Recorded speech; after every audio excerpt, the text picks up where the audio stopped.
Hello, this is Mrs. Taylor, and I'm going to introduce you to some of the anti-differentiation rules using your textbook. On page 250, they have a really nice table here that compares the differentiation formulas that you already know with their corresponding integration formulas. So think of an integral as an antiderivative. Derivatives are moving forward, integrals are moving backwards. So you may notice here, like with trig, the derivative of sine is cosine, so the integral of cosine is sine. And then it works with the derivative of cosine is negative sine, so the integral of sine is negative cosine. And this plus c is a constant. Basically, it notates that there could have been some constant here that, you know, once you took the derivative of it equaled 0, and so it kind of just disappeared. And then just some, you know, kind of no-brainer things. If I integrate 0, it's going to equal some constant. If I integrate just a number, that'll be that number times x. Just like if I took the derivative of kx, it would just be k. Just think backwards. And so what we're going to do in class is we're going to practice some of these, more like drill than anything else. But I just want you to have all these down so as we work through them in class, you'll be prepared.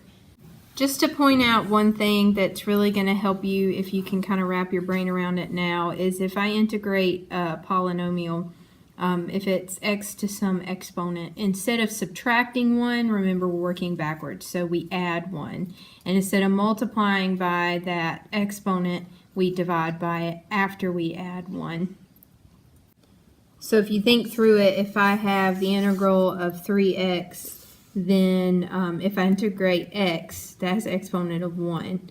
So if I add 1 to 1, I get x squared, and then I divide by that new exponent. So that, think about if I took the derivative of x squared over 2, multiply by 2, 2 over 2 will become 1, and then you'd be left with x, which is back where we started. So it may take you a little while to think backwards, but once you get into the groove of it, it should come pretty naturally. Here's just a couple more examples for you to think through. Always think about rewriting so that you can use the power rule. So 1 over x cubed could be written as x to the negative 3. So it's much easier to add 1 and divide by the new exponent that way. Same thing with square roots. Can be x to the 1/2, add 1, divide by the new exponent. And then with trig, again, what I always have to do is I have to think backwards.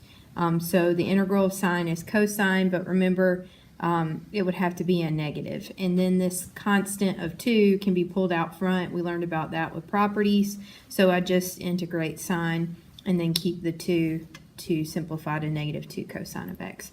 And it's a classic mistake to forget the plus c, but it's something that you will lose points for if you leave it off. So we'll pick this up in class.